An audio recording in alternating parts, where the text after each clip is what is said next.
ഞാൻ ഇപ്പോൾ എടുത്ത് കാണിക്കാം. എനിക്കൊരു 15 മിനിറ്റ് മുമ്പ് വന്നൊരു മെസ്സേജ്, ഏഷ്യാനെറ്റിലെ തന്നെ ഒരു ഉന്നത സ്ഥാനത്ത് പ്രവർത്തിച്ചിരുന്ന ഒരാൾ എനിക്ക് അയച്ചേക്കുന്ന മെസ്സേജ്. അതിൽ രണ്ടാമത്തെ വീട്ടിലെ ഹോട്ടലിലെ CCTV പരിശോധിച്ചാൽ അറിയാമെന്ന് പറയുന്നു. വോയിസ് ഉണ്ടോ? വോയിസ് ഉണ്ടെന്ന്. വോയിസ് ഉണ്ട്. അതല്ലേ പിന്നെ എനിക്കെന്താ വട്ടാന്ന് ഇതൊക്കെ പറയാം. ചാനൽ നമ്മളെ മുദ്ര കുത്തുന്നത് തന്നെ മെയിൽ ഷോവനിസ്റ്റ്. അതുകൊണ്ട് വിളിച്ച് മാക്സിമം സെറ്റിൽമെന്റ് കഴിഞ്ഞ രാത്രി തൊട്ട് നടത്തി കഴിഞ്ഞു. അതിൽ പറയുന്ന കുറേ കാര്യങ്ങൾ ക്ലാരിറ്റി വേണം. ചില ആൾക്കാരുടെ ശരീരമാണ് ആവശ്യം. ബിഗ് ബോസ് പോലത്തെ ഒരു ഷോയിലേക്ക് വരുന്ന ഒരു മത്സരാർത്ഥി പൊതുവെ വീട്ടുകാരുടെ അഭിപ്രായം ചോദിച്ചിട്ട് പോകുന്നവരല്ല. പിന്നെ എന്നെ സംസാരിക്കാൻ വരുന്നത്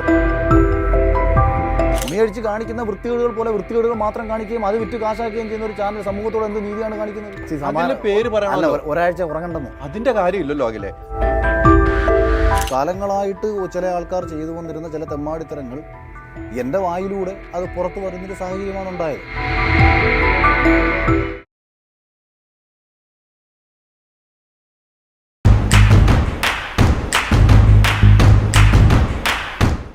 നമസ്കാരം. ഇന്ന് ഏറ്റവും വലിയ വിവാദം കത്തി നിൽക്കുന്ന ഒരു ദിവസമാണ്. ആ വിവാദത്തിന് തീ കൊളുത്തിയത് അഖിൽമാരാറാണ് ഇന്ന് എന്നോടൊപ്പമുള്ള. അഖിലെ, നമസ്കാരം. നമസ്കാരം. എന്താണ് ചോദിക്കാമെന്ന് ചോദ്യത്തിന് പ്രസക്തിയില്ല. അഖിൽമാരാർ കുറേ പറഞ്ഞു സോഷ്യൽ മീഡിയയിൽ. അഖിൽമാരാറിനെ ഇങ്ങനെ ആക്കിയത്, ഇന്നിവിടെ ഇരിക്കുന്നുണ്ടെങ്കിൽ അത് ഏഷ്യാനെറ്റാണെന്ന് ഞാൻ പറഞ്ഞാൽ അഖിൽമാരാർ എന്ത് പറയും? ഞാൻ ജനങ്ങളാന്ന് പറയും. ജനങ്ങൾ. അപ്പോൾ അവർക്കൊരു പങ്കുമില്ല. അവർക്കൊരു പങ്കുമില്ലെന്ന് ഞാൻ പറഞ്ഞില്ലല്ലോ. അത് താങ്കളുടെ ഭാഷ്യം. ഓക്കെ. എന്നെ ഏതെങ്കിലും രീതിയിൽ ഇന്ന് കാണുന്ന ഒരു അഖിലാക്കിയിട്ടുണ്ടെങ്കിൽ തീർച്ചയായിട്ടും കേരളത്തിലെ പ്രേക്ഷകരാണ്. അതിന് ഒരു വഴി ഒരുക്കി തന്നത് ഏഷ്യാനെറ്റ് എന്ന് പറയുന്ന ഒരു വലിയ പ്രസ്ഥാനമാണ്. ഞാൻ എൻ്റെ ഇപ്പം വിവാദം എന്ന് താങ്കൾ പറഞ്ഞില്ലേ, ഈ വിവാദം നമ്മളെ ജഗതി ചേട്ടൻ ഏതോ ഒരു സിനിമ പറഞ്ഞെങ്കിൽ ഉണ്ടാവുകയല്ലല്ലോ ഉണ്ടാക്കുകയല്ലേ എന്ന് പറയേണ്ടി വരും. കയ്യിലിരിപ്പിന് നമുക്ക് ഇന്നല്ലെങ്കിൽ നാളെ ശിക്ഷ ലഭിക്കും. അപ്പം അതായത് കാലങ്ങളായിട്ട് ചില ആൾക്കാർ ചെയ്തു വന്നിരുന്ന ചില തെമ്മാടിത്തരങ്ങൾ എൻ്റെ വായിലൂടെ അത് പുറത്തു വരുന്നൊരു സാഹചര്യമാണ് ഉണ്ടായത്. അതിപ്പം ഞാനൊരിക്കലും ഏഷ്യാനെറ്റ് എന്ന ചാനലിനോടോ ബിഗ് ബോസ് എന്ന ഷോയോടോ നന്ദികേട് കാണിക്കാനോ അല്ലെങ്കിൽ ചാനലിനെതിരെ പറയാനോ ഞാൻ ആഗ്രഹിക്കുന്നില്ല. പക്ഷേ ഒരു തെറ്റ് ആ ചാനലിൽ പ്രവർത്തിക്കുന്ന ഉത്തരവാദിത്തപ്പെട്ട സ്ഥാനത്തിരിക്കുന്ന ആൾക്കാർ കഴിഞ്ഞ കുറേ കാലങ്ങളായിട്ട് ചെയ്തുകൊണ്ടിരിക്കുകയും നമ്മളോടത് പല ആൾക്കാർ പറയുകയും ചെയ്യുന്നൊരു സാഹചര്യത്തിൽ ഈ അടുത്തിടെ നടന്ന ഒരു വിഷയം വളരെ ഗൗരവകരമായ രീതിയിൽ എനിക്ക് കേൾക്കേണ്ട സാഹചര്യം വരുന്നു.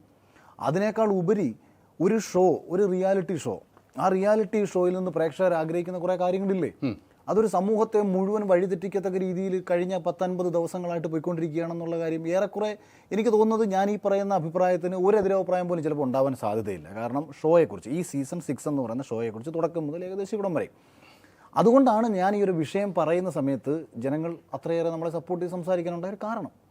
അത് വിവാദമായി ഞാനിപ്പം നിങ്ങൾ വിളിക്കുന്നു, ഞാനിവിടെ വന്ന് മറുപടി പറയാനിരിക്കുന്നു എന്നുള്ളതേ ഉള്ളൂ. അല്ല, അഖിൽ പറയുന്ന കുറേ കാര്യങ്ങൾ ക്ലാരിറ്റി വേണം. അഖിൽ പറഞ്ഞിരിക്കുന്ന ആ ബിഗ് ബോസ് ഷോയും വെച്ച് വോട്ടിങ്ങിൻ്റെ കാര്യം കൃത്യമായി പറയുന്നു. വോട്ടിംഗ് ജനങ്ങൾ ചെയ്യുന്നു, അതിൽ കൃത്രിമമുണ്ട് എന്ന് അഖിൽ പറയുന്നു. ഞാൻ പറഞ്ഞിട്ടില്ല. കൃത്രിമമുണ്ടോ? അല്ല, കൃത്രിമമുണ്ടെന്ന് ഞാൻ ഒരിടത്തും പറഞ്ഞു. കൃത്രിമമുണ്ടോ? കൃത്രിമമില്ല. വോട്ടിംഗ് അത് 100%. അതായത് ഞാൻ ഉറപ്പ് തന്നെ. അതെ. അങ്ങനെയാണ് ഈ സിബി പുറത്തു പോകാനുള്ള കാരണം. മോഹൻലാൽ എന്ന് പറഞ്ഞ വ്യക്തി വന്നിട്ട് ആങ്കർ ചെയ്യുമ്പോൾ പറയുമ്പോൾ ജനങ്ങളാണ് തീരുമാനിച്ചതെന്ന് പറയുന്നുണ്ടോ? അപ്പോൾ അതിൽ സത്യമുണ്ടോ? അല്ലല്ല, ആ ചോദ്യത്തിനകത്ത് പ്രശ്നമുണ്ട്. മോഹൻലാൽ എന്ന് പറയുന്നത് പ്രേക്ഷകരുടെ അഭിപ്രായം മാനിച്ച് സിബിനെ പുറത്താക്കുക എന്ന് പറഞ്ഞിട്ടില്ല. പ്രേക്ഷകരുടെ വോട്ടിങ്ങിന്റെ ആരംഭം പ്രേക്ഷകരാണ് ആളുകളെ പുറത്തു വിടുന്നത് എന്ന് പറയുന്നുണ്ട്. അതാണ് ഷോയുടെ നീതി. അങ്ങനെയാണ് ചെയ്യേണ്ടത്. ഇപ്പൊ സിബിൻ പുറത്തു പോകുന്നത്, സിബിൻ എന്നല്ല ഏതൊരു മത്സരാർത്ഥി പുറത്തു പോകുന്നതും പ്രേക്ഷകരുടെ വിധിപ്രകാരമാണെങ്കിൽ അത് നീതിപൂർവവും യുക്തിഭദ്രവുമാണെന്ന് ഞാനും പറയും. അതല്ലാതെ ചാനൽ ഇപ്പോൾ സിബിനെ പറഞ്ഞു വിടുകയാണ് ചെയ്തത്. അതായത് ഏറ്റവും കൂടുതൽ വോട്ടിംഗ് പെർസെൻറ്റേജ് ഉള്ള അതായത് സിബിൻ എന്ന് പറയുന്ന മത്സരാർത്ഥി പുറത്തു പോകുന്ന സമയം വരെയുള്ള വോട്ടിംഗ് എടുത്ത് പരിശോധിച്ചാൽ എനിക്ക് അതിൽ നിന്ന് കിട്ടിയ ഇൻഫർമേഷൻ പ്രകാരം 1ാം സ്ഥാനത്ത് നിൽക്കുന്ന വോട്ടിംഗ് അയാളുടേതാണ്. അപ്പോൾ അയാളെ പുറത്തു വിടാൻ ഇവരൊരു കാരണമുണ്ടാക്കുന്നത്. എന്താ അതിൻ്റെ കാരണമെന്ന് ചോദിച്ചാൽ, ഇപ്പോൾ സിബിനെ പോലൊരു മത്സരാർത്ഥി ഇവർ അകത്തേക്ക് ക്ഷണിക്കുമ്പോൾ ഇവർക്ക് ചില പ്ലാനുകളുണ്ടായിരുന്നു. ഇവർക്ക് അങ്ങനെ കുറേ പ്ലാനുകളുണ്ട്. കഴിഞ്ഞ സീസണിൽ എന്നെ ഇവർ അകത്തേക്ക് വിളിക്കുമ്പം ഇവരുടെ ധാരണ, എന്നെ കണ്ടിട്ടുള്ളതെന്ന് പറയുന്നത് ചാനൽ ചർച്ചകളിൽ വന്നിരുന്ന് സംസാരിക്കുന്ന, അല്ലെങ്കിൽ പുറത്ത് സോഷ്യൽ മീഡിയയിൽ കുറേ വിവാദ പ്രസ്താവനകൾ നടത്തിയിട്ടുള്ള മെയിൽ ഷോവനിസ്റ്റ് എന്നൊക്കെ തന്നെ. അതായത് ചാനൽ നമ്മളെ മുദ്ര കുത്തുന്നത് തന്നെ മെയിൽ ഷോവനിസ്റ്റ്. ഞാനൊരു സ്ത്രീകൾക്കെതിരെയും എൻ്റെ ജീവിതത്തിൽ മോശമായി സംസാരിച്ചിട്ടുള്ള ആളല്ല. എൻ്റെ കാഴ്ചപ്പാട് ഞാൻ എപ്പോഴും പറയാറുണ്ട്, ജെൻഡറോ രാഷ്ട്രീയമോ ഒന്നുമല്ല, കയ്യിലിരിപ്പാണ്. നമ്മൾ എതിർക്കും. കയ്യിലിരിപ്പ് മോശമാണെന്നുണ്ടെങ്കിൽ ഏതവനാണെന്നുണ്ടെങ്കിൽ എതിർത്ത് തന്നെ സംസാരിക്കും. അത് സ്ത്രീയോ പുരുഷനോ ട്രാൻസ്ജെൻഡറോ മറ്റേതോ മറിച്ചതോ ഒന്നും ഒരു വിഷയമില്ല. അത് ഏത് രാഷ്ട്രീയക്കാരനായാലും നമുക്ക് വിഷയമില്ല. ശരിയാണെങ്കിൽ ശരി, തെറ്റാണെങ്കിൽ തെറ്റ്. ഇത് തന്നെയാണ് എൻ്റെ എല്ലാ കാലത്തും ഇനി അങ്ങോട്ടുള്ള എൻ്റെ ഒരു നിലപാടെന്ന് പറയുന്നത്. പക്ഷേ ചാനൽ എന്നെ അവതരിപ്പിച്ചത് മെയിൽ ഷോവിനിസ്റ്റ് എന്ന് പറഞ്ഞിട്ടാണ്. ഒരു മത്സരാർത്ഥി, ഇപ്പോൾ ഞാൻ എൻ്റെ പേഴ്സണൽ കാര്യം പറയുന്നത്, അപ്പോൾ എന്നിൽ നിന്ന് അവർ പ്രതീക്ഷിച്ച ഒരു കണ്ടന്റ് ആയിരുന്നില്ല അവർക്ക് പിന്നീട് അതിനുള്ളിൽ നിന്ന് പെർഫോം ചെയ്ത് എന്നിൽ നിന്ന് കിട്ടിക്കൊണ്ടിരുന്നത്. അതുപോലെ സിബിൻ്റെ കാര്യത്തിൽ ഇവർക്കൊരു ധാരണ ഉണ്ടായിരുന്നു. സിബിനകത്ത് പോയിട്ട് സിബിനെ ഇന്നലകളിൽ കണ്ടിരുന്ന സിബിൻ ഇച്ചിരി തമാശകളും കാര്യങ്ങളൊക്കെ പറഞ്ഞ് അകത്ത് പോയി ഒരു മൂലക്കിരിക്കും. പക്ഷേ സിബിന് പോയി 2 ആഴ്ച കൊണ്ട് ഏറ്റവും മികച്ചൊരു വൈൽഡ് കാർഡ്, അതായത് ബിഗ് ബോസിൻ്റെ ചരിത്രത്തിലെ തന്നെ ഏറ്റവും മികച്ച വൈൽഡ് കാർഡുകളിൽ ഒരാളായി മാറാനും ബിഗ് ബോസ് അതായത് ആ തുടക്കം മുതൽ അവിടെ ഉണ്ടായിരുന്ന മത്സരാർത്ഥികളെക്കാട്ടിയും കൂടുതൽ വോട്ട് നേടുന്ന ഒരു വൈൽഡ് കാർഡായിട്ട് മാറുകയും ചെയ്തതോടുകൂടി ഇതിനകത്ത് മറ്റു പല പ്ലാനുകളുമായി കാത്തിരുന്ന ആൾക്കാർക്ക് ഭ്രാന്തായി. അപ്പോൾ എങ്ങനെങ്കിലും ഒരു കാരണം, അതായത് ഒരു കാരണം നോക്കിയിരുന്ന ഇനിയിപ്പോൾ ഓരോരുത്തർ എങ്ങനെയും പോയിക്കണം. കാരണം ഇവർക്ക് ഇവരുടെ പ്ലാനുകളും അജണ്ടകളും നടപ്പിലാക്കണമെങ്കിൽ അകത്ത് ആളുണ്ടെന്നുണ്ടെങ്കിൽ ജനത്തിൻ്റെ വോട്ട് വെച്ചേ പുറത്താക്കാൻ പറ്റൂ. ആളെ ഏതെങ്കിലും ഇതിനെ പുറത്താക്കി കഴിഞ്ഞാൽ കാര്യങ്ങൾ എളുപ്പമായില്ലേ? ഇവർക്ക് പ്ലാനിങ് ഉണ്ടെങ്കിൽ ആർക്കാണ്? ഞാൻ ഈ പറഞ്ഞ 2 വ്യക്തികൾ, അതിനകത്ത് ഈ വ്യക്തികളുടെ പേര് എനിക്ക് പറയുന്നതിന് സത്യത്തിൽ പ്രത്യേകിച്ച് അതെ, ഏഷ്യാനെറ്റിൽ വളരെ കുറച്ച് ആൾക്കാർ മാത്രമേ ബിഗ് ബോസ് ഷോയുമായി ബന്ധപ്പെട്ട് പ്രവർത്തിക്കുന്നുള്ളൂ. അതിൽ ഞാൻ വ്യക്തമായിട്ട് പറഞ്ഞു, ഏഷ്യാനെറ്റിന്റെ ബിസിനസ് ഹെഡായിട്ടുള്ള കിഷൻ സാറ് വളരെ നല്ല മനുഷ്യനാണ്, വളരെ ജെന്റിൽമാനാണ്. അദ്ദേഹത്തിന് ഇതിനകത്ത് യാതൊരു പങ്കുമില്ലെന്ന് മാത്രമല്ല, ഈ ഷോയും ആ ചാനലും ഏറ്റവും മികച്ച രീതിയിൽ പോകാൻ ആഗ്രഹിക്കുന്ന ഒരാൾ കൂടിയാണ് അദ്ദേഹം. അതല്ലാതെ വേറെ 2 പേരും കൂടെ അതിനകത്തുണ്ട്. ഇതിന്റെ വിക്ടിം ഞാനല്ല. അവിടെ ഞാൻ സംസാരിക്കുന്നിടത്തോളം വിശ്വാസ്യത മറ്റാർക്കും വരത്തില്ല. ഇപ്പൊ ഈ മത്സരത്തിൽ ഇപ്പൊ ഞാൻ സൂരജ് പാലക്കാരൻ ഒരു വ്യക്തി ബിഗ് ബോസിനെ വളരെയേറെ തെറിവിളിച്ചുകൊണ്ട് വീഡിയോ ഇട്ടിട്ടുണ്ടായിരുന്നു.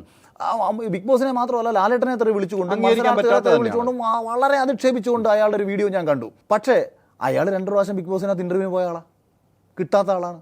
അപ്പോൾ അവൻ പറയുന്നതിന് ഒരു വിശ്വാസതയും അവനുമായി അറിയാവുന്ന ആരും കൊടുക്കാറില്ല. എന്നെ സംബന്ധിച്ച് എനിക്ക് ബിഗ് ബോസുമായിട്ട് ബന്ധപ്പെട്ട് യാതൊരു പ്രശ്നങ്ങളില്ലെന്ന് മാത്രമല്ല, ബിഗ് ബോസിൻ്റെ 50ാമത്തെ ദിവസം ഞാൻ വീഡിയോ ആശംസ അയച്ചു കൊടുക്കുന്ന സമയത്ത് ഞാൻ പറയുന്നുണ്ട്, നാറിപ്പുഴുത്തൊരു ഷോയാണ്, അത്രയേറെ സമൂഹത്തിൽ ഇത് നാറ്റമാണ്. ഇപ്പോൾ ഇവർ TRP കൂടുതലാന്ന് പറഞ്ഞു. ഇത്ര വലിയ കാര്യം TRP കൂട്ടാൻ വേണ്ടിയിട്ട് ഉടുതുണി അഴിച്ച്, ഞാൻ പണ്ട് പറഞ്ഞിട്ടുണ്ട്, ലുലുമാളി പോയി മുണ്ടുപൊക്കി കാണിച്ചു കഴിഞ്ഞാൽ ജനം നോക്കുന്നത് സ്വാഭാവികമാണ്.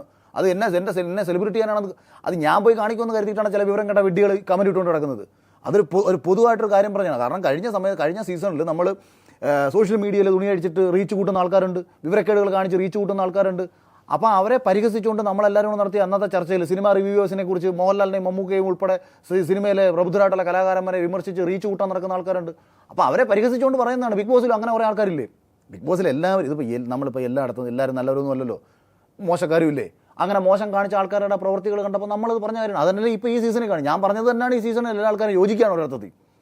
തുണിയടിച്ച് കാണിക്കുന്ന വൃത്തികേടുകൾ പോലെ വൃത്തികേടുകൾ മാത്രം കാണിക്കുകയും അത് വിറ്റ് കാശാക്കുകയും ചെയ്യുന്ന ഒരു ചാനൽ സമൂഹത്തോട് എന്ത് നീതിയാണ് കാണിക്കുന്നത്? അപ്പോൾ അത് ചാനലിലെ മൊത്തമാണ് ഇപ്പം ഷോയുടെ അതാണ് ഞാൻ പറഞ്ഞത്. ആരാണ് ഷോയുടെ തലപ്പത്തിരിക്കുന്നത്? കഴിഞ്ഞ സീസൺ വരെ ഇതിനെ നിയന്ത്രിച്ച ആൾക്കാരല്ല ഈ സീസണിൽ മാറാറുണ്ടല്ലോ. മാറാറുണ്ടല്ലോ. എന്തിൻ്റെ അടിസ്ഥാനത്തിൽ മാറ്റണം? അതായത് കഴിഞ്ഞ സീസണിന്റെ ക്രിയേറ്റീവ് ഡയറക്ടറെ ഇവർ മാറ്റുന്നു. കാരണം അഖിൽമാരാരെ പുറത്താക്കാൻ കൂട്ടുനിന്നില്ല. കഴിഞ്ഞ സീസണിൽ എന്നെ പുറത്താക്കാൻ അമ്മി നോക്കിയതാണെന്നേ. അപ്പം അവരെ സംബന്ധിച്ച് എൻഡമോൾ ഷൈൻ എന്ന് പറഞ്ഞൊരു കമ്പനി, ഒരുപക്ഷെ ലോകത്തിലെ തന്നെ ഏറ്റവും വലിയ ഇത്തരം ഷോകൾ ചെയ്യുന്നൊരു കമ്പനി, ആ കമ്പനിക്ക് അവരുടെ ഷോ പെർഫെക്റ്റ് ആയിട്ട് കൊണ്ടുപോകാൻ അവർ ആഗ്രഹിക്കുന്നത്. അപ്പോൾ അവരുടെ ഷോ കഴിഞ്ഞ സീസണിൽ വൃത്തിയായിട്ട് കൊണ്ടുപോകുന്ന ഒരു മത്സരാർത്ഥിയെ ഇവന്മാർ ഇത്തരത്തിലുള്ള സ്വാർത്ഥ താല്പര്യങ്ങൾ പറഞ്ഞിട്ട് പുറത്താക്കാൻ വേണ്ടി അമ്മി നോക്കി പല കാരണങ്ങൾ കൊണ്ടുവന്നു. അഖില പറയുന്നത് ഞാൻ അംഗീകരിക്കുന്നു. ഇവന്മാരാരാണ്? അത് ഈ പേര് നമ്മൾ ചർച്ച ചെയ്യാം. ഞാൻ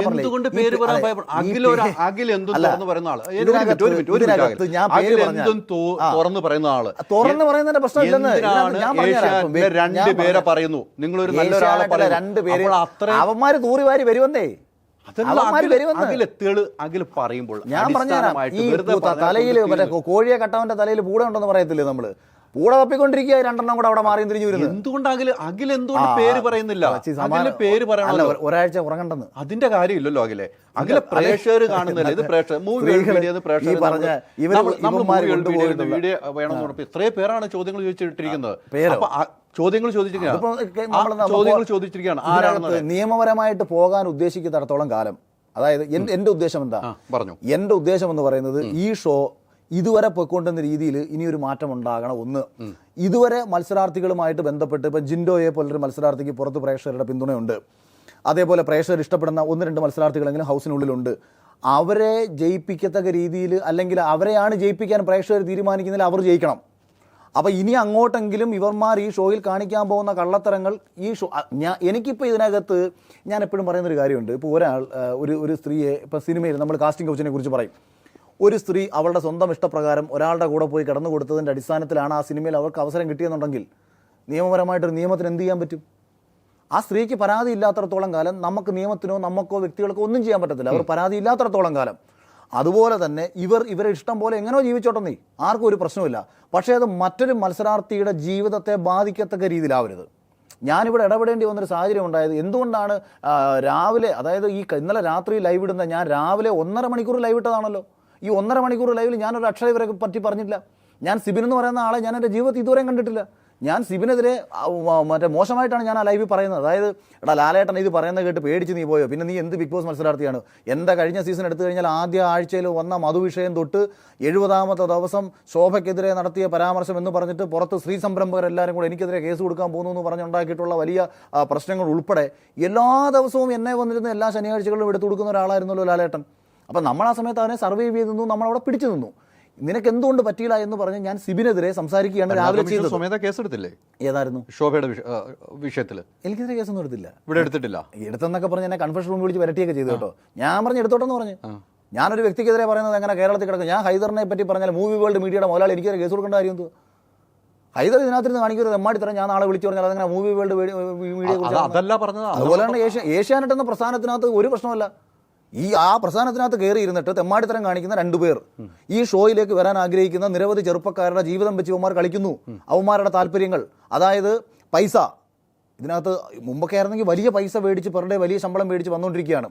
എൻ്റെ മോൾഷൻ എന്ന് പറയുന്നൊരു കമ്പനി ഇവർക്ക് ഇത്ര രൂപ കൊടുക്കും. അതായത് ഞാൻ പോയി സപ്പോസ് കറക്റ്റ് കണക്കായിരിക്കും, ഒരു ഉദാഹരണം പറയാം. ഇപ്പോൾ 1.5 കോടി രൂപ ഈ സീസണിലെ മത്സരാർത്ഥികൾക്ക് വേണ്ടി കൊടുക്കണമെന്ന് പറഞ്ഞു കഴിഞ്ഞാൽ പിന്നെ ഇതിൻ്റെ തീരുമാനം എടുക്കുന്നത് ഏഷ്യാനെറ്റിനാണ്, ഈ ആൾക്കാരാണ്. അപ്പോൾ ഈ PRO ടീംസിൻ്റെ ഭാഗത്തു നിന്ന് ആൾക്കാരെ വിളിച്ചിട്ട് അതെ ഇവർക്ക് വേണ്ടപ്പെട്ടവരെടുത്ത് 30,000 പെർ ഡേ ശമ്പളം തരാം, 40,000 പെർ ഡേ ശമ്പളം തരാം, മറ്റവർക്ക് നമ്മൾ 10,000 കൊടുത്തിട്ടുള്ളൂ, അത് അത്രേ ഉള്ളൂ ശമ്പളം, അപ്പോൾ നീ അത്രയും കരുതി വെച്ചാൽ മതി, ബാക്കി എങ്ങനെയാണെന്ന് വെച്ചാൽ അറിയാമല്ലോ, നീ ഇത് നമ്മളെ ഭാഗത്ത് ഡീൽ ചെയ്തോണം. ഇത്തരം ഡീലിങ്ങുകൾ ചെയ്യുന്നുണ്ട്. ചില ആൾക്കാരുടെ ശരീരമാണ് ആവശ്യം എന്നും കരുതിയിട്ട് ഇപ്പം ഇന്ന് രാവിലെ കുറച്ച് പേര് ചോദിച്ചു, ഇത് എല്ലാവരെയും കുറിച്ചല്ല. ഇപ്പം നമ്മൾ സിനിമയിൽ കാസ്റ്റിംഗ് കൗച്ച് ഉണ്ടെന്ന് പറയാറില്ലേ? കാസ്റ്റിംഗ് കൗച്ച് ഉണ്ടെന്ന് പറഞ്ഞാൽ മലയാള സിനിമയിൽ ഇന്ന് വരെ അഭിനയിച്ചിട്ടുള്ള സകല നടിമാരും KPC ചേച്ചി മരിച്ചു, അല്ലെങ്കിൽ അത്രയും സീനിയർ ആയിട്ടുള്ള നടി മുതൽ ഈ ഏറ്റവും അവസാനം ഇറങ്ങിയ പുതിയ സിനിമയിൽ അഭിനയിച്ചൊരു നായികയ്ക്ക് വരെ വേണമെങ്കിൽ ചോദിക്കാം, അതെന്തൊരു തെമ്മാടിത്തരോ എന്തൊരു മര്യാദ കടാ പറയുന്നത്? ഞങ്ങളെല്ലാവരും അങ്ങനെയാണോ സിനിമയിൽ വന്നത്? അങ്ങനെയാണോ അതിൻ്റെ അർത്ഥം? സിനിമയിൽ കാസ്റ്റിംഗ് കൗച്ച് ഉണ്ടെന്ന് പറഞ്ഞാൽ സിനിമയിൽ സ്ത്രീകളെ ഇത്തരം ദുരുപയോഗം ചെയ്യപ്പെടുന്ന പ്രവണതയുണ്ട്, ഏർപ്പാടുണ്ട്, അതിനെ ചോദ്യം ചെയ്യണം. ബിഗ് ബോസിലേക്ക് കയറാൻ വേണ്ടിയിട്ട് ബിഗ് ബോസിൻ്റെ അണിയറ പ്രവർത്തകരായിട്ടിരിക്കുന്ന ഇത്തരക്കാർ മത്സരാർത്ഥികൾക്ക് സെലക്ഷൻ കഴിയുന്ന വേളയിൽ ഇന്ന ആൾക്കാർ ഏറെക്കുറെ സെലക്ട് ആകുമെന്ന് ഉറപ്പിച്ചിരിക്കുന്ന സാഹചര്യത്തിൽ ആ മത്സരാർത്ഥികളോട് തന്ത്രപരമായിട്ട് നടത്തുന്നൊരു സമീപനമുണ്ട്. അതായത് ഇപ്പോൾ നമ്മളിൽ ഈ ജോലി കൊടുക്കുന്നൊരു തട്ടിപ്പ് നടക്കും. പട്ടാളത്തിൽ നോർമലി ട്രെയിനിങ്ങിന് പോലെ നമ്മൾ ഇൻ്റർവ്യൂവിന് പോയി കഴിഞ്ഞാൽ കുറേ പേർക്ക് കിട്ടും. അപ്പോൾ അതിൽ ഒരു 100 പേരെ പട്ടാളത്തിലേക്കുള്ള ട്രെയിനിങ്ങിന് പറഞ്ഞു വിട്ടിട്ട് എടാ നിങ്ങൾക്ക് ജോലി കിട്ടിക്കഴിഞ്ഞാൽ എന്താണെന്ന് വെച്ചാൽ നമുക്ക് പൈസ തരണം എന്ന് പറഞ്ഞു കഴിഞ്ഞാൽ 110 പേർക്ക് എങ്ങനെയാലും കിട്ടും. അത് ഞാൻ മേടിച്ചു കൊടുത്തതാണെന്ന് പറഞ്ഞിട്ട് ഇവരെ കയ്യിൽ നിന്ന് കാശ് മേടിക്കുന്ന പഴയ ഉടായ്പ പരിപാടിയുണ്ട്. അതേപോലെ ഈ മത്സരാർത്ഥികളെ വിളിച്ചിട്ട് പറയും, ഞങ്ങൾ ഉണ്ടായതുകൊണ്ടാണ് മക്കളെ നിന്നെ സെലക്ട് ചെയ്യുന്നത്, ഇല്ലെങ്കിൽ അറിയാമല്ലോ നീ പുറത്തു, ഞാൻ നിനക്ക് വേണ്ടി മാക്സിമം സംസാരിച്ചതാ, പിടിച്ചതാ, മറ്റേതാ മറിച്ചതാ, മടേ കൂടെ. കുറേ ആൾക്കാർക്ക് അബദ്ധം പറ്റും. ഇവർ വിചാരിക്കും ഇവരില്ലെന്നുണ്ടെങ്കിൽ എൻ്റെ ജീവിതം പോയി തകർന്നു പോകും, ഇവർ വിളിക്കുന്ന ഹോട്ടലുകളിൽ പോകും.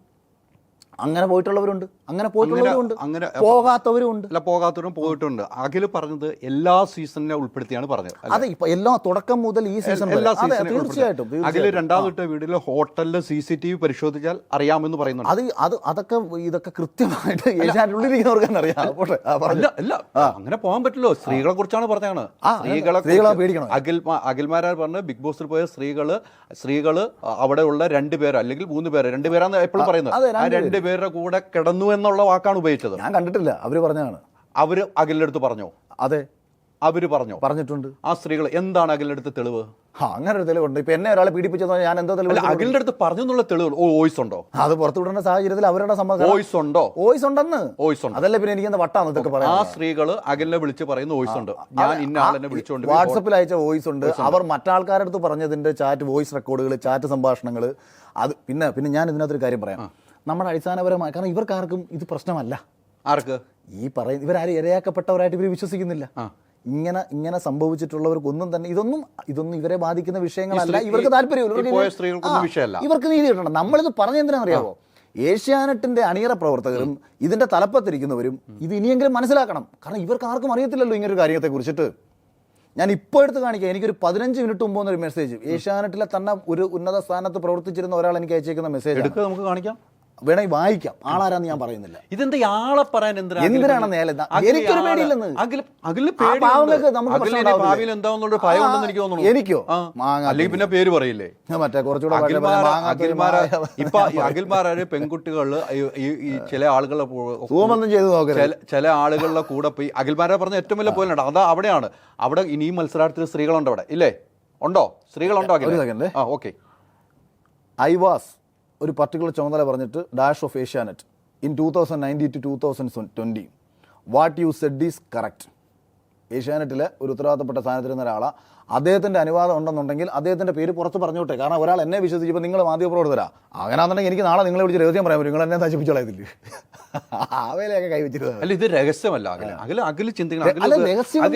സിമ്പിൾ ആയിട്ട് സിമ്പിളല്ല. എത്രയോ സ്ത്രീകൾ ബിഗ് ബോസിന്റെ അകത്ത് പോകാത്ത സ്ത്രീകളുണ്ട്. അവരുടെ വീട്ടിലൊക്കെ ഇപ്പൊ ഭയമല്ല. അഖില് പറയല്ലേ, അഖില് പറഞ്ഞ കാര്യത്തിൽ ആ വീട്ടിലിരിക്കാൻ അച്ഛനും അമ്മയ്ക്കും തെറ്റ് ചെയ്യാത്തവർക്ക് ഒരു ശതമാനം പോലും വിഷമമില്ല. അവർക്കുണ്ടല്ലോ എന്റെ മോൾ അവിടെയാണ്, എന്താണ് സംഭവിച്ചെന്നുള്ള ഭയം. ആ പിള്ളേരെ ഓർത്ത് അച്ഛനും അമ്മനും ഭയമില്ലേ? അല്ലെ കൂടപ്പുറപ്പുകൾക്ക് ഭയമില്ലേ? അവർക്ക് എല്ലാവരും ചോദ്യചിഹ്നത്തിന്. ബിഗ് ബോസ് പോലത്തെ ഒരു ഷോയിലേക്ക് വരുന്ന ഒരു മത്സരാർത്ഥി പൊതുവെ വീട്ടുകാരുടെ അഭിപ്രായം ചോദിച്ചിട്ട് പോകുന്നവരല്ല. പൊതുവെ ഇപ്പം കഴിഞ്ഞ സീസണിൽ ഇപ്പൊ ശോഭ തന്നെ പറഞ്ഞ എന്താ, ശോഭയുടെ കാരണം ബിഗ് ബോസിലെ കഴിഞ്ഞ സീസണിൽ മികച്ച മത്സരാർത്ഥിയായിരുന്നല്ലോ ശോഭ വീട്ടുകാരുടെ അടുത്ത് പറഞ്ഞിട്ടില്ലല്ലോ. ശോഭയുടെ വീട്ടുകാർക്ക് പോകാൻ താല്പര്യമില്ലായിരുന്നു ശോഭയുടെ ചേട്ടൻ. അതുകൊണ്ടാണ് നമ്മുടെ ഫാമിലി എപ്പിസോഡ് വന്ന സമയത്ത് ഇവർ വരാഞ്ഞതെന്നൊക്കെ പറഞ്ഞിട്ട് സംസാരം ഉണ്ടായിട്ടുണ്ട്. അപ്പൊ അതുകൊണ്ട് ഈ എല്ലാ മത്സരാർത്ഥികളും, കാരണം ബിഗ് ബോസിലേക്ക് പോയി കഴിഞ്ഞാൽ ഉണ്ടാകുന്നത് പോസിറ്റീവ് അല്ലെങ്കിൽ നെഗറ്റീവാണ്. അതുകൊണ്ട് തന്നെ ഫാമിലിക്ക് അതിനെക്കുറിച്ചിട്ട് അത്ര താല്പര്യമൊന്നും ഉണ്ടാവണമെന്നില്ല. പ്രത്യേകിച്ച് പെൺകുട്ടികളുടെ മറ്റും കാര്യത്തിൽ അവരുടെ സ്വന്തം പേരും പ്രശസ്തിക്കും വേണ്ടിയിട്ട് അത് നല്ല കാര്യമാണ്. അവനവൻ്റെ നിലപാട് അവനവൻ തന്നെ എടുക്കണം, അത് പോകണം. പക്ഷേ ഇതുവരെ കഴിഞ്ഞു. കാരണം ഇപ്പം ഞാൻ പറഞ്ഞില്ല, എന്നെ ആരും പീഡിപ്പിച്ചിട്ടില്ല. എന്നെ പീഡിപ്പിച്ചിട്ടുണ്ടെന്നുണ്ടെങ്കിൽ ഞാൻ അത് ആണിനെയും പീഡിപ്പിക്കാൻ പെണ്ണിനെയും പീഡിപ്പിക്കാൻ കേട്ടോ, വലിയ കാര്യമൊന്നുമുള്ള കാര്യമല്ല. കാര്യം ഇന്നത്തെ കാലത്ത് അവന്മാർക്ക് ആരെ വേണമെന്നില്ല പോയി ചെയ്യാം. അല്ല ഞാൻ പറഞ്ഞത്, അത് പോകണമെങ്കിൽ പോവാം. ഞാൻ പറഞ്ഞത് ഇപ്പോൾ ഒരാൾ ചോദിക്കണം സ്ത്രീകളെ മാത്രമേ പീഡിപ്പിക്കുള്ളൂ, സ്ത്രീകളെ മാത്രമല്ലല്ലോ, പുരുഷനെയും ശാരീരികമായിട്ട് ഉപയോഗിക്കാം. പക്ഷേ അവർക്ക് പരാതി ഇല്ലാത്തടത്തോളം കാലം അവരിതെല്ലാം പറയുന്ന അവർക്ക് പേടിയാണെന്നേ. കാര്യം എന്ന് പറഞ്ഞാൽ അറിയോ, ഇപ്പോഴും ഈ സിബിൻ്റെ കേസ്, സിബിനെ ഭീഷണിപ്പെടുത്തുകയാണ് ഇവർ. പുറത്ത് പറഞ്ഞാൽ അങ്ങനെ ചെയ്തു കളയും, കരിയർ ഇല്ലാതാക്കി കളയും, മറ്റേത് ചെയ്ത് മറിച്ച് ചെയ്തു കളയും എന്ന് പറഞ്ഞിട്ട് ഇവനെ ഭ്രാന്തനാക്കി ചിത്രീകരിക്കാൻ കൂടെ ശ്രമിച്ചു കളഞ്ഞു. നമുക്കത് നിങ്ങൾ ആലോചിക്കണം, നമുക്കിതിനകത്ത് എന്തുകൊണ്ട് അത്ര ദേഷ്യം വരുന്നറിയാവോ? ബൈപ്പോളാർ ഡിസീസിനുള്ള ഒരു മെഡിസിൻ ഒരു രീതിയിലും പോലും ജീവിതത്തിൽ സൈക്കാട്രിക് മെഡിസിൻ കഴിക്കാത്ത ഒരുത്തൻ എടുത്ത് കൊടുക്കുക. സിബിന്റെ കയ്യിൽ അവന്റെ എക്സ്ക്ലൂസീവ് നിങ്ങൾക്ക് കിട്ടിയാൽ അവൻ അതിന്റെ പ്രൂഫ് അടക്കം പുറത്തു വിടും. അവന്റെ കയ്യിൽ ആ മെഡിസിന്റെ ഗൂഗിൾ സെർച്ച് ചെയ്ത് നോക്കിയിട്ടാണ് അവൻ പറഞ്ഞതെന്ന് പറഞ്ഞു. ഞാൻ പറഞ്ഞത് എനിക്ക് വെറുതെ വിളിച്ചു പറയാൻ എനിക്ക് നട്ടപ്രാന്തൊന്നുമില്ല. സിബിൻ പറയുകയും ചെയ്തു, സിബിൻ അത് പുറത്ത് വിടുകയും ചെയ്യും. അത് പറഞ്ഞപ്പോൾ അത് അവൻ്റെ ഒരു എക്സ്ക്ലൂസീവായിട്ട് പോട്ടെ, ഞാനത് പറയേണ്ട കാര്യങ്ങളല്ലല്ലോ. പക്ഷേ എനിക്കത് കേൾക്കുമ്പോൾ തോന്നുന്ന ഒരു വിഷമം എന്ന് പറയുന്നത്, ഇമാതിരി തെമ്മാടിത്തരങ്ങൾ ഇന്നലകളിൽ പലരോടും കാണിച്ചു വെക്കുകയും അതിൽ പല ആൾക്കാർ നിശബ്ദരാകുകയും പറയണമെന്ന് അവർക്ക് ആഗ്രഹമുണ്ട് കേട്ടോ. എനിക്ക് തന്നെ ബിഗ് ബോസിൽ എത്ര പേര് മെസ്സേജ് അയക്കുന്നുണ്ടെന്നറിയോ, അഖിലേട്ടൻ പറഞ്ഞത് ശരിയാണ്, പക്ഷേ നിങ്ങളുടെ കണക്ക് സംസാരിക്കാൻ നമുക്ക് അറിയത്തില്ല, ഞങ്ങൾക്ക് പേടിയാണ്, ഞങ്ങൾക്ക് മുന്നോട്ട് പോകാൻ പറ്റത്തില്ല. എന്തിനാണ് പേടിക്കുന്നത്? ആരെയാണ് പേടിക്കുന്നത്? ഏഷ്യാനെറ്റ് എന്ന് പറഞ്ഞ ഇവന്മാരാണോ? ഏഷ്യാനെറ്റ് എന്ന് പറഞ്ഞ ഇവന്മാരല്ല. ഏഷ്യാനെറ്റ് എന്ന് പറഞ്ഞാൽ ഇവന്മാരാണ് നമ്മൾ വരുത്തി തീർത്തുകൊണ്ടിരിക്കുകയാണ്. ആരെന്ത് പറഞ്ഞാലും തലപ്പത്തിരിക്കുന്നവരല്ലേ. അനന്ത തലപ്പത്തിരിക്കുന്നവരെ തലപ്പത്തിരിക്കുന്നവരെന്നല്ല പറഞ്ഞത്. തലപ്പത്തിരിക്കുന്നവരുടെ തലയും കറുത്ത് കഴിഞ്ഞാൽ പിന്നെ അവൻ താഴെ പോയി കിടക്കത്തുള്ളൂ. ഇവൻ ആരായാലും നമുക്ക് എന്തുവാ? ഈ രണ്ടുപേരുടെ ഇന്ത്യൻ പ്രധാനമന്ത്രിയെ ശിക്ഷിക്കാൻ ഈ രാജ്യത്ത്, ഇന്ത്യൻ പ്രസിഡന്റിനെ ശിക്ഷിക്കാൻ ഈ രാജ്യത്ത്, സുപ്രീം കോടതി ജീവിത തെമ്മാടിത്തരം കാണിച്ചാൽ ശിക്ഷിക്കാം. പിന്നെ ഏതവൻ തലപ്പത്തിരിക്കാന്ന് വെച്ചാൽ എന്താ? അല്ല അതൊക്കെ അഖിൽമാരോ പറഞ്ഞതിൽ തന്നെ തുടങ്ങാം. രണ്ടുപേരുടെ പേര് പറയുന്നില്ല. അത് പറയാത്തത് ആ ഇരകൾ എന്നോട് പറയുകയാണ്, ചേട്ടാ എനിക്കിത് കേസ് കൊടുക്കാൻ താല്പര്യമുണ്ട്, ഞാൻ അയാളുടെ പേര് വെളിപ്പെടുത്താൻ പോവുകയാണ്, ചേട്ടൻ സപ്പോർട്ട് ചെയ്യുമോ? 100% സപ്പോർട്ട് ചെയ്യും. എന്നോടാ കാണിച്ചിരുന്നുണ്ടെങ്കിൽ ചെബുക്കലടിച്ചാൻ പറഞ്ഞു. ഇത്രയ്ക്കും വീഡിയോ ഒക്കെ വന്നിട്ട് ആ ഇരകള് അഖിലിനെ വിളിച്ചില്ലേ ഇതുവരെ? എന്നോട് ഞാൻ പറഞ്ഞില്ല, ഇത് ആ ഇരകൾ വിളിച്ചില്ലേ ഇതുവരെ? അവര് വിളിച്ചിട്ട് പറയുന്നത്, ചേട്ടാ ഇത് വഷളാക്കണ്ട. കാരണം ഇതിനകത്ത് വേറൊരു രസം ഞാൻ പറയാം. ഇവർക്ക് വളരെ വ്യക്തമായിട്ട് അറിയാമല്ലോ ഇവരെ ആരെയൊക്കെയാണ് ഇവർ വിളിച്ചുകൊണ്ട് പോയിട്ടുള്ളത് എന്നുള്ള കാര്യം. അതുകൊണ്ട് വിളിച്ച് മാക്സിമം സെറ്റിൽമെന്റ് കഴിഞ്ഞ രാത്രി തൊട്ട് നടത്തി കഴിഞ്ഞു. എൻ്റെ പൊന്നു പെങ്ങളെ, എൻ്റെ പൊന്നുമോളെ, നീ പറയല്ലേ എന്ന് പറഞ്ഞ കരച്ചിലും പിഴിച്ചിലും അടക്കം എന്ത് വേണമെങ്കിലും ചെയ്തു തരാം, ചാനലിലുള്ള കംപ്ലീറ്റ് ഷോയും എടുത്തു തരാം, ആ കാലനാ നിന്നെ പീഡിപ്പിച്ചെന്ന് പറയാമെന്ന് വേണമെങ്കിൽ ഇപ്പോൾ പറഞ്ഞു എന്നല്ല പറഞ്ഞു. പറഞ്ഞിട്ടൊന്നുമില്ല കേട്ടോ. അല്ല വേണമെങ്കിൽ അങ്ങനെ പറയും. പറയുമ്പോൾ ക്ലാരിറ്റി ഉണ്ടല്ലോ. ഞാൻ ഇപ്പോൾ ഞാൻ പറഞ്ഞു മേ ബി ഒരു പക്ഷേ പറഞ്ഞേക്കാം, അങ്ങനെ പറഞ്ഞേക്കാം, പലരോടും വിളിച്ച് പറഞ്ഞേക്കാം. അപ്പോൾ ഇത് അതുകൊണ്ട് അതൊക്കെ ഒരു ഭാഗത്ത് നടക്കട്ടെ. കാരണം അതല്ല, നാളെയും ഈ ഷോ ഉണ്ടാവണം. അടുത്ത വർഷം ബിഗ് ബോസ് സീസൺ 7 ഉണ്ടാവണം. അല്ല സീസൺ 6 പൂട്ടിക്കെട്ടണം. സീസൺ 6 ഇങ്ങനെ ആയി പോയെന്ന് കരുതിയിട്ട് ഇപ്പം ഒരു മലയാള സിനിമ നശിച്ചു പോയി ഇങ്ങനെ ഒരു വെളിപ്പെടുത്തൽ അഖിൽ അവരെ വിൻ ചെയ്ത് വന്ന ഒരാൾ വെളിപ്പെടുത്തലാണ് അവിടെയുള്ള പെൺകുട്ടികളെ യൂസ് ചെയ്യുന്നത് പറഞ്ഞു കഴിഞ്ഞാൽ ഏത് പെൺകുട്ടി പോയാൽ ധൈര്യം കാണിക്കുക, ഷോ പോലും ഇല്ലാതാക്കുന്ന രീതിയിലേക്ക് അഖിൽ പ്രതികരിക്കുന്നത്. അതെങ്ങനെ മറ്റേ എനിക്ക് ശേഷം പ്രളയം എന്നൊരു ചിന്താഗതി ഉണ്ടോ? അല്ല, അതല്ലോ, രണ്ടുപേരില്ലെങ്കിൽ ഷോ ഇല്ല. നമുക്കൊരു പറയുന്നുള്ള അടിസ്ഥാനമുണ്ട്. അഖിൽ ഇപ്പൊ പറഞ്ഞില്ലേ അടുത്ത സീസൺ 7 വേണം. അതെ, എങ്ങനെയാണ് ഒരു പേരൻസ് ഒരു കുട്ടിയെ വിടുന്നത്? അതിനായിട്ട് പോകാൻ പറ്റും. സിനിമയിൽ കാസ്റ്റിംഗ് കൗച്ച് ഉണ്ടെന്ന് പറഞ്ഞിട്ട് ഏതെങ്കിലും പെൺകുട്ടിയുടെ സിനിമയിൽ അഭിനയിക്കായിരിക്കും. ഇന്നും തള്ളല്ലേ? അതുപോലെയാണോ ഇത്? പടം പോലും അനൗൺസ് ചെയ്യാതെ എനിക്ക് അതുപോലെയാണോ പുറത്ത് അവിടെ ഷൂട്ട് ചെയ്യുന്ന പല കണ്ടന്റും പുറത്ത് വരുന്നില്ല? എഡിറ്റ് ചെയ്ത കണ്ടന്റുകൾ ഫുൾ കണ്ടന്റ് വരുന്നുണ്ടോ? ഞാൻ പറഞ്ഞുതരാം, ഫുൾ കണ്ടന്റ് വരുന്നുണ്ടോ? ഞാൻ അതിന്റെ കാര്യങ്ങൾ പറഞ്ഞുതരാം. ഈ എഡിറ്റഡ് എന്ന് പറയുന്നത് എപ്പിസോഡ് മാത്രമാണ്. ഈ 24ലേക്ക് വരുന്ന സാധനം എഡിറ്റഡ് ഒന്നുമല്ല. അതെന്ന് പറയുന്നത് ഇപ്പൊ 24 മണിക്കൂർ അവിടെ നടക്കുന്ന ക്യാമറയുടെ സ്ട്രീമിംഗ് മാറ്റാം, സ്ട്രീമിംഗ് പോയിന്റുകൾ മാറ്റാം. ഇപ്പം നമ്മൾ തമ്മിൽ സംസാരിച്ചുകൊണ്ടിരിക്കുന്നതാണ് പ്രധാനപ്പെട്ട വിഷയമെന്നുണ്ടെങ്കിൽ ഈ ക്യാമറ ആംഗിളിലായിരിക്കും കാണിക്കുന്നുണ്ടെങ്കിൽ ഇതേ സമയത്ത് അപ്പുറത്ത് നടക്കുന്ന മറ്റൊരു കാര്യം അവർക്ക് കാണിക്കാതിരിക്കാം. അതെന്തുകൊണ്ടാണ്? നല്ല കണ്ടന്റ് അല്ലാത്തതുകൊണ്ടാണ്. അവർ ഇത്രയും കാശ് മുടക്കി അവിടെ ഷോയും നടത്തിയിട്ട് ഇപ്പോൾ ഒരുപാട് ആൾക്കാർ വന്നിരുന്ന് പറയുന്നേക്കാം, ഞങ്ങൾ അകത്ത് പോയിട്ട് ഭയങ്കര കണ്ടന്റ് ഉണ്ടാക്കി, പക്ഷേ ഇത് പുറത്തുനിന്നും കണ്ടിട്ടില്ലെന്നാ. അതിൻ്റെ അർത്ഥം നല്ല കണ്ടന്റ് അല്ലെന്നാണ്. അപ്പോൾ ഒരു കട്ട് ചെയ്യും. നല്ല കട്ട് ചെയ്യുന്നില്ല, ഒരു ക്യാമറയുടെ ആംഗിൾ മാറ്റും. അവർക്ക് വേണ്ടത് എന്താ? അവർക്ക് ഇപ്പം കഴിഞ്ഞ സീസണിൽ എന്നെ 10 പേര് കണ്ടിട്ടുണ്ടെന്നുണ്ടെങ്കിൽ ഇവർക്ക് ആർക്കെങ്കിലും എന്നോടുള്ള സ്നേഹം കൊണ്ടാ? നമ്മൾ നിൽക്കുന്നിടത്ത് കൂടുതൽ കണ്ടന്റ് ഉണ്ടാകുന്നു, ആൾക്കാർ അത് ആസ്വദിക്കാൻ താല്പര്യപ്പെടുന്നു. അല്ലെങ്കിൽ അതിന് മുമ്പത്തെ സീസണിൽ രജത് കുമാറും റോബിനും ഒക്കെ ഉള്ള സാഹചര്യങ്ങളിൽ അവരുടെ അടുത്തേക്കായിരിക്കും കൂടുതൽ ക്യാമറ ആൾ ഫോക്കസ് ചെയ്യുന്നത്. ചാനലിൽ ഈ ഷോ നടത്തുന്നത് അല്ലെങ്കിൽ എൻ്റെ മോഷൻ എന്ന് പറഞ്ഞ കമ്പനി ഷോ നടത്തുന്നത് ഏറ്റവും നല്ല നിമിഷങ്ങൾ ആൾക്കാരുമായി പങ്കുവയ്ക്കാൻ വേണ്ടിയിട്ടാണ്. ഈ സീസണിൽ പറ്റിപ്പോയ പ്രശ്നം എന്താ? ഈ സീസണിൽ തുടക്കം മുതൽ 2 പേരെ ഫോക്കസ് ചെയ്തിട്ട് ഈ ബാക്കി 17 പേരും ഗെയിം കളിക്കാൻ മറന്നുപോയി. ഒരൊറ്റ മനുഷ്യർക്ക് ഒരു കണ്ടന്റ് ഇല്ല. 50 ദിവസമായി. ഞാൻ തന്നെ പലയിടത്തും ചോദിക്കട്ടെ, ഇതിനകത്ത് ഏതെങ്കിലും ഒരു പുല്ല് എനിക്ക് നയിച്ചു ഒന്ന് കാണാനാ, ഒന്ന് സന്തോഷിക്കട്ടെ, ഇതിനകത്ത് കൊള്ളാം, ഈ പരിപാടി കൊള്ളാം. ഒരൊറ്റ വീറും വൃത്തിയുള്ള കണ്ടന്റ് ഇല്ല. സീസൺ 5 നിങ്ങളൊന്ന് എടുത്തിട്ട് കണ്ടുപോകും. നിങ്ങൾക്ക് ഇന്നും എടുത്ത് അടിച്ചു കഴിഞ്ഞാൽ വീണ്ടും കണ്ടുകൊണ്ടിരിക്കാൻ പറ്റുന്ന ഒരുപാട് നല്ല നിമിഷങ്ങൾ അതിലുണ്ടായിട്ടുണ്ട്. അത് എല്ലാവരുടെയും എടുക്കാണ്, എൻ്റെ മാത്രമൊന്നുമല്ല, എല്ലാവരുടെയും എടുക്കാണ്. അപ്പോൾ അതല്ലേ നമ്മുടെ ഉദ്ദേശം എന്താണ്? നമ്മളൊരു ഷോ നടത്തുമ്പോൾ പ്രേക്ഷകരെന്ന് പറയുന്ന ആൾക്കാരെ ഭ്രാന്ത് പിടിപ്പിക്കുന്ന പരിപാടി നമ്മൾ കാണിക്കരുത്, പിന്നെ വിഡ്ഢികളോട് ആക്കരുത്. ഇപ്പോൾ ലാലേട്ടൻ വന്നിട്ട് പ്രേക്ഷകരുടെ വിധി പ്രകാരം ഏത് പ്രേക്ഷകരുടെ വിധി? അതായത് ലാലേട്ടൻ പറയുന്ന ചോദ്യങ്ങളാണ് കേട്ടോ. ഞാൻ വോട്ടിങ്ങിനെ കുറിച്ചല്ല ഈ പറയുന്നത്. വോട്ടിങ് പ്രേക്ഷകരുടെ വിധിയാണെന്നാണ്. അതുകൊണ്ടാണ് ഞാൻ വിന്നറായത്. അല്ലെങ്കിൽ ഞാൻ വിന്നറാവൂ? ഞാൻ ഒരിക്കലും വിന്നറാവത്തില്ല. സാബു വിന്നറാവൂ? ഒരിക്കലും വിന്നറാവത്തില്ല. പ്രേക്ഷകരുടെ വിധി ആയതുകൊണ്ട് എഴുതി കൊടുക്കുന്നതല്ലേ വായിക്കുന്നുള്ളൂ. അതെ, അവിടാണ് പ്രശ്നം. ഇപ്പം കഴിഞ്ഞ സീസണിൽ ഞാൻ ഹോസ്പിറ്റലിൽ പോയ സമയത്ത് ശോഭ പുറത്തിരുന്ന് പറയുന്നുണ്ട്, എന്നെ കൊല്ലത്തേക്ക് പാക്ക് ചെയ്തേക്കണം എന്ന് പറയുന്നൊരു സംഭവം വരുന്നു. ഇത് പുറത്ത് വലിയ രീതിയിൽ വിവാദമാകുന്നു. അപ്പം പ്രേക്ഷകരുടെ അഭിപ്രായം എന്താണ്?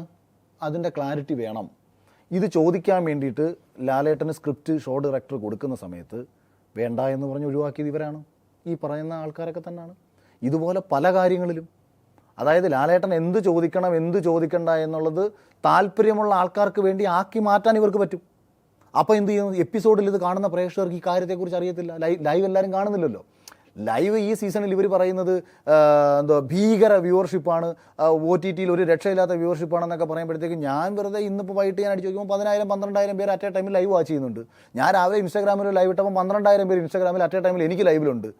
പിന്നെ ഈ 12,000 പേര് കാണുന്നതാണോ ലോകത്തെങ്ങുമില്ലാത്ത വ്യൂവർഷിപ്പ് എന്ന് പറയുന്നത്?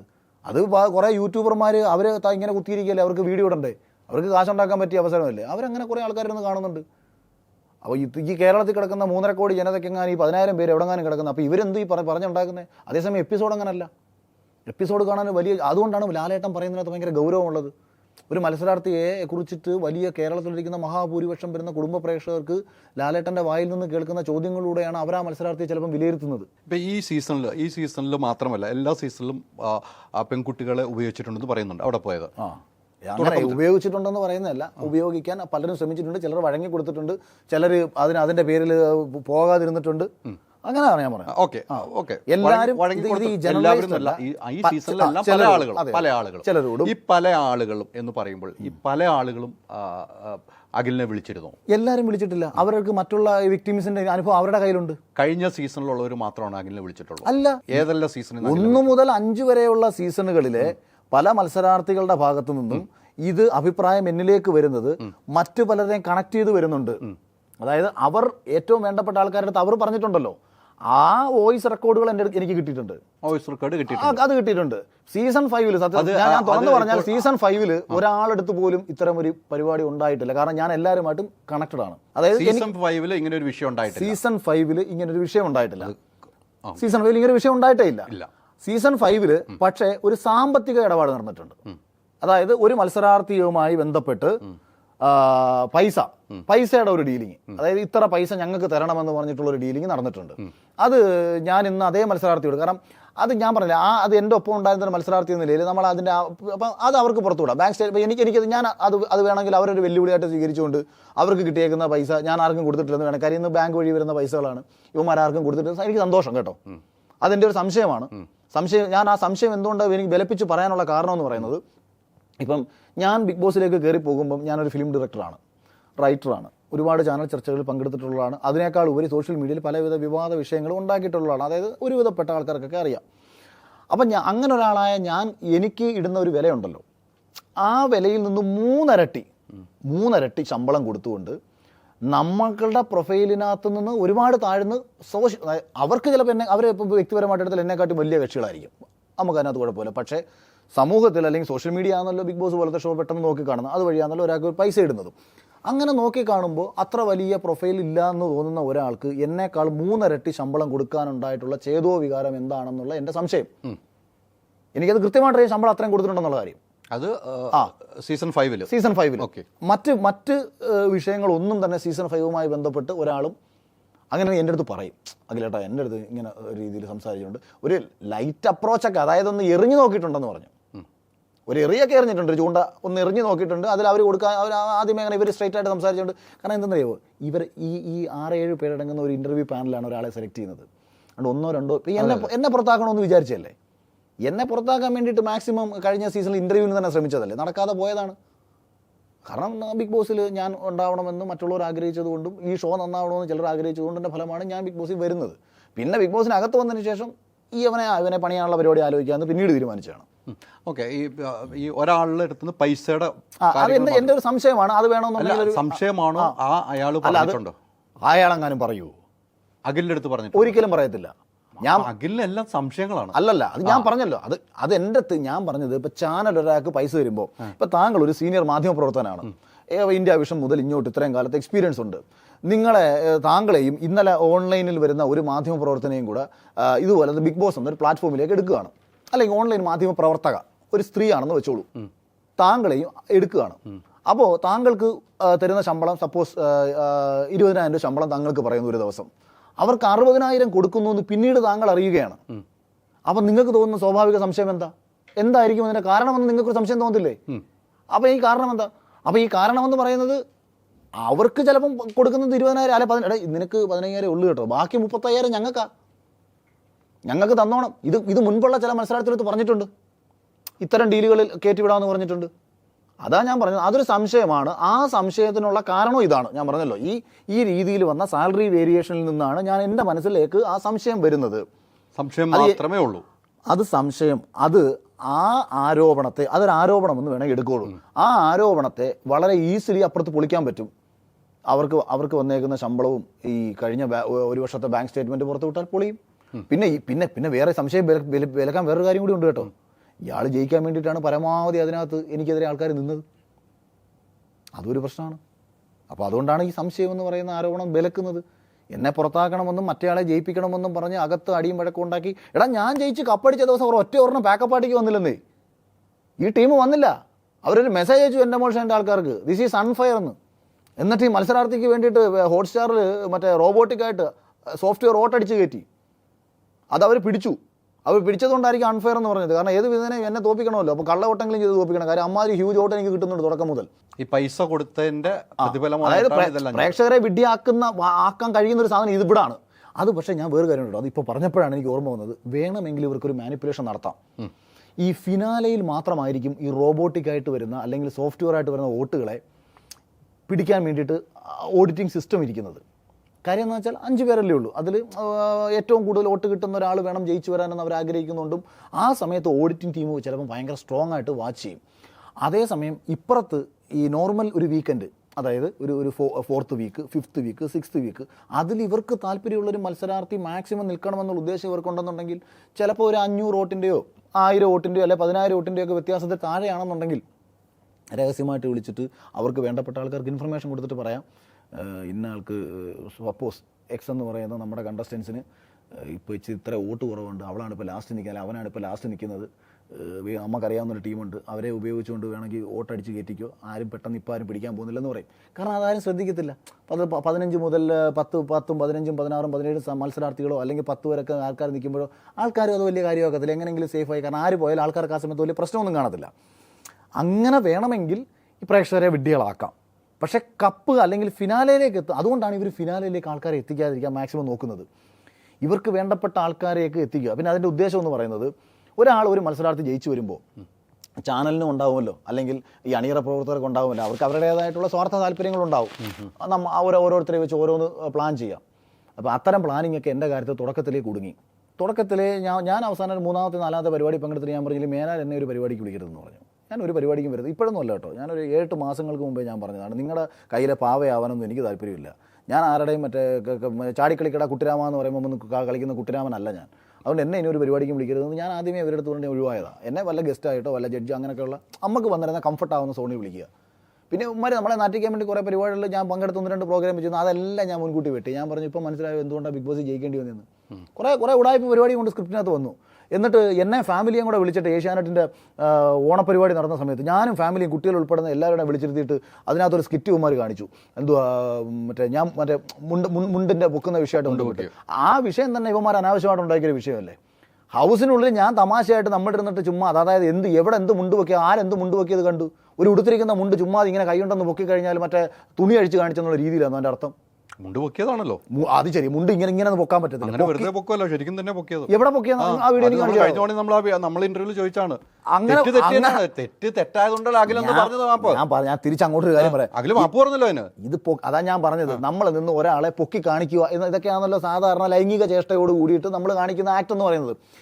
ഞാൻ അവിടുന്ന് തമാശയായിട്ട് എന്തോ പറഞ്ഞ സമയത്ത് ഈ ബിഗ് ബോസിലെ മറ്റേ ലുലു മാളിലെ മുണ്ട് പൊക്കുന്ന കാര്യം പറഞ്ഞ സമയത്ത് നമ്മളിങ്ങനെ ഇരുന്നുകൊണ്ട് മുണ്ട് ഇങ്ങനെ പൊക്കി കാണിച്ച് കഴിഞ്ഞു. ആ വിഷയം അത് അകത്തിട്ടിരിക്കുന്ന ബോക്സർ പോലും കണ്ടില്ല എന്ന് അകത്തിരിക്കുന്ന മത്സരാർത്ഥികൾ പറഞ്ഞു. പിന്നെ എന്തോന്ന് പൊക്കി കാണിക്കില്ല, ഒരുത്തൻ പൊക്കി കാണിച്ചാൽ വീറും വൃത്തിയായിട്ട് കാണിച്ചുകൂടെ സമാനം. അപ്പോൾ അത് കാണിച്ചില്ലല്ലോ. മുണ്ട് പോലും അവൻ്റെ ബോക്സർ പോലും കാണാൻ പറ്റാത്ത ഒരുത്തൻ്റെ മുണ്ട് പൊക്കി കാണിക്കില്ല, എന്തോന്ന് കാണിക്കില്ല. മാപ്പ് പറഞ്ഞു ഞാൻ പറഞ്ഞില്ലല്ലോ, അവിടെ നിൽക്കണമല്ലോ. ഞാൻ പറഞ്ഞതാ, അതായത് പരിഹാസ രൂപേണ, അതായത് നമ്മളൊരു ചേഷ്ട. ഇപ്പം ഞാൻ നിങ്ങളെ വന്നിരുന്നിട്ട് ഇവിടെ വന്നിരുന്ന് എന്തെങ്കിലും പറഞ്ഞിട്ട് കൂടെ നിങ്ങൾ പറയുന്നുണ്ടെങ്കിൽ ഞാൻ കോക്കറി കുത്തി കാണിച്ചു കഴിഞ്ഞാൽ നിങ്ങൾക്ക് വിഷമമാവും. നിങ്ങളുടെ ആകില്ല എന്തും ആകില്ല. ഞാൻ സീരിയസ് ആയിട്ട് സംസാരിക്കുമ്പോൾ ഒരുമാതിരി മറ്റേ അടുത്ത കോക്കറി കുത്തി കാണിക്കുന്നത് പറഞ്ഞാൽ പറയാം, അയ്യോ പുന്നാശാനെ അത് ശരിയല്ല. ഒരാൾ സീരിയസ് ആയിട്ട് ഇപ്പോൾ ലാലായിട്ട് അവിടെ സംസാരിക്കുന്നത്, അവിടെ നിന്ന് ഇങ്ങനെയൊക്കെ ഇത് കാണിച്ചാൽ അങ്ങേർക്ക് വിഷമം തോന്നത്തില്ലേ?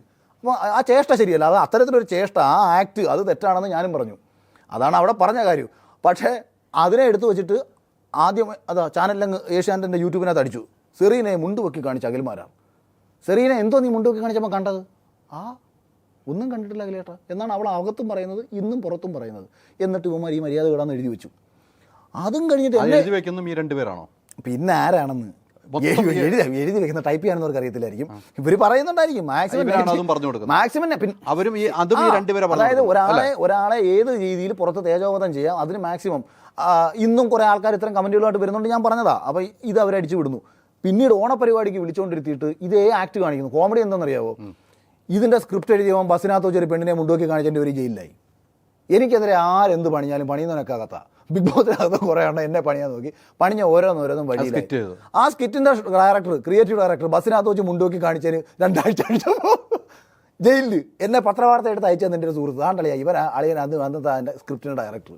ഓക്കെ, അഖില് പറഞ്ഞു വെച്ചാൽ ഈ കഴിഞ്ഞ സീസണിൽ പൈസ മാത്രം വാങ്ങിയിട്ടുണ്ടെന്ന് ആരും എൻ്റെ അടുത്ത് സ്ത്രീ സംബന്ധമായിട്ടുള്ള വിഷയം മാത്രം പേഴ്സണലി ആരും അത് മുന്നത്തെ സീസണുകളിലായിരുന്നു. പിന്നെ 1, 2, 3, 4 ഈ 4 സീസണിലാണ് ഈ സ്ത്രീകളുമായി ബന്ധപ്പെട്ട് വിഷയങ്ങൾ ഉണ്ടായത്. എനിക്ക് സീസൺ എല്ലാം ഞാൻ കാണാത്തതുകൊണ്ട് എനിക്ക് ഇന്ന ആൾക്കാരെ പേരേ അറിയത്തുള്ളൂ. അപ്പോൾ അവരൊക്കെ തന്നെ ഏതൊക്കെ സീസണിലാണെന്ന് വെച്ചാൽ എനിക്കറിയത്തില്ല. അല്ല ബാക്കി സീസണിലാണ്. ഈ 6ാമത്തെ സീസൺ നമ്മൾ അറിയാൻ പോകുന്നുള്ളൂ, നമുക്കറിയില്ല, ഇറങ്ങിയാൽ അറിയാൻ പറ്റുള്ളൂ. ഇറങ്ങിയവരെല്ലാം പറഞ്ഞോ? ഇറങ്ങിയത് 6ാമത്തെ സീസണിൽ നിന്ന് പുറത്തായ സ്ത്രീകളെല്ലാം പറഞ്ഞോ? ഇത് പുതിയത് ഞാൻ ഇന്നോ ഇന്നലെ കേട്ടതല്ലെന്ന്. ഇതെന്താണെന്നറിയാവോ? ഇപ്പം നമ്മളെടുത്ത് ഇപ്പം എൻ്റെ അടുത്ത് അഖിൽ അന്ന് മത്സരത്തിന് പോകണമെന്ന് ഇത് കേട്ടിരുന്നോ? മുമ്പ് ഇങ്ങനെ എൻ്റെ അടുത്ത് പലരും പറഞ്ഞിരുന്നു, അതായത് ബിഗ് ബോസിനകത്ത് എടുക്കുന്നതിന് അങ്ങനെയൊന്നും എടുക്കത്തില്ല, എന്നെയൊന്നും എടുക്കത്തില്ല, അതിനകത്ത് പ്ലാനുകളുണ്ട് ഉമാർക്ക് എന്നൊക്കെയുള്ള രീതിയിൽ ചില മത്സരാർത്ഥികളുടെ ഭാഗത്ത് നിന്നൊക്കെ പറഞ്ഞിട്ടുണ്ട്. പോകാൻ പറ്റുമെന്നേ പൊക്കോ നീ എന്ന രീതിയിൽ പറയുന്നുണ്ട്. ആ സമയത്ത് തന്നെ കുറേ കാര്യങ്ങൾ കേട്ടു. പുറത്തിറങ്ങി കഴിഞ്ഞപ്പോൾ ഇതിനകത്തുള്ള മത്സരാർത്ഥികളുടെ ഭാഗത്തുനിന്ന് തന്നെ അതായത് എന്തുകൊണ്ടാണെന്നറിയാവോ, എന്നെ മോശക്കാരനാക്കാൻ ശ്രമിച്ച ആൾക്കെതിരെ ഏഷ്യാനെറ്റിനുള്ളിലും വിരോധമുണ്ട്. ഏഷ്യാനെറ്റിൽ തന്നെ പല ആൾക്കാർക്കും ഇവരെ തീരെ ഇഷ്ടമല്ല. ഇവരുടെ ഈ പരിപാടികൾ ഇവർക്കറിയാം, സിനിമാ മേഖലയിലുള്ളവർക്കും അറിയാം. അല്ല, അഖിലിനെ മോശമാക്കാൻ തീരുമാനിച്ച ആളുകളെ കുറിച്ച് അഖിൽ അവിടെ നിൽക്കാം. അഖിലിനെ മോശമാക്കാൻ ശ്രമിച്ച ആളുടെ പേര് പറയാൻ അഖിലിന് കഴിയും.